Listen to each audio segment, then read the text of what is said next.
Russell Scott, thank you again for being back, having the interview with us. Thank you. We'll just jump right in. So how'd you first get into music and where did it all begin?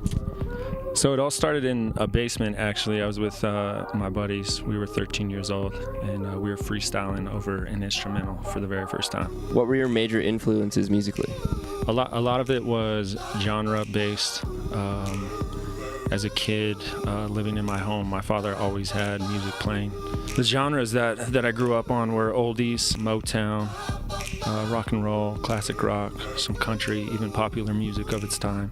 And then, and into my adolescence, as hip-hop evolves, and new artists emerge, artists like Method Man, Ludacris, Eminem, and then even artists today like J. Cole, Kendrick Lamar, Chance the Rapper, guys like this who still kind of hold the torch of what all of those artists that I previously mentioned kind of embodied as well. How did the influences from Motown and all of the artists you just mentioned kind of fit inside of what you're trying to do? Sure. Like I said, I've always been a huge fan of music in general. I was actually a DJ in college. It kind of helped pay the bills through college, and in being a DJ and being a fan of music, it definitely has shaped me in a way as an artist to just create, relatable music. What are your major goals, and what is it that you're hoping to contribute to the genre? I am trying to take this as serious as possible to make an independent music career a living.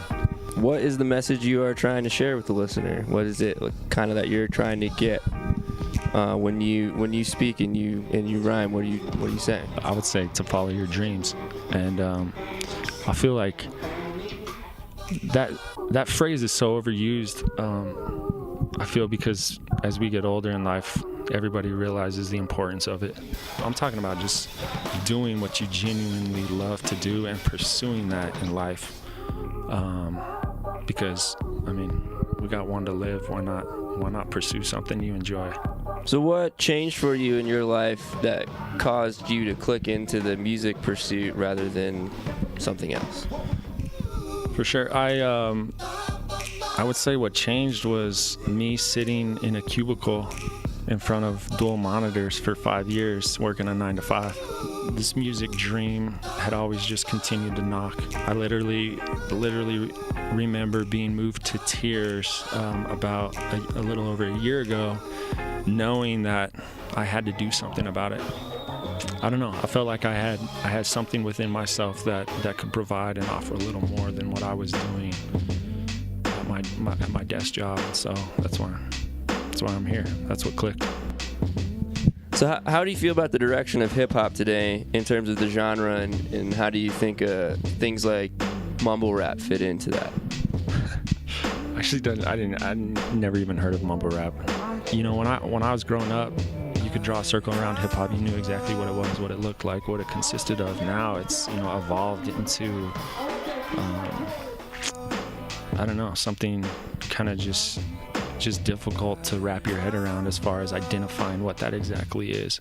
There's definitely guys still carrying the torch that I view as legitimate hip-hop artists.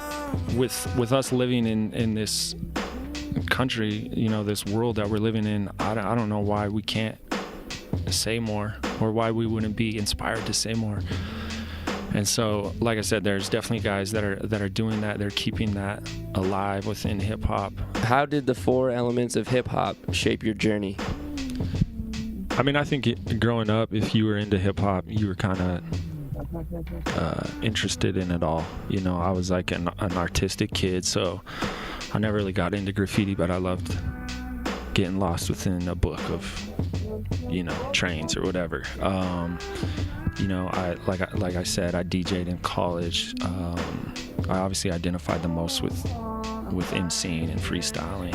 I was too tall, lanky, and unflexible to be a b-boy, but I got into popping and locking as a kid. How would you describe your creative process in bringing in the influences that you grew up around, adding substance to your lyricism, or is it something that you just kind of start off the top of your head and see where it goes? For me, I think my creative process is just huge mess, to be honest with you. It's flying by the seat of your pants and like accepting whatever comes to you when it does and how it does and running with it, because that's all I got at this point. What's next from you? What should we look out for from you in the future?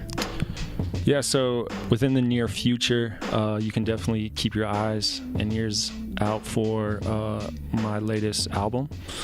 I intend to release it within the first quarter of 2017.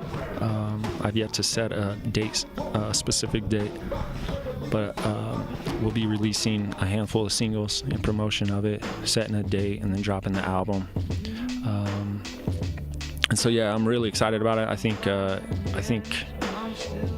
I'm confident in it. I think it's going to hopefully turn some heads a little bit and I guess legitimize my efforts in trying to be, an artist that people can view and see as somebody who's taking this serious. And I'm confident in what it's going to expose.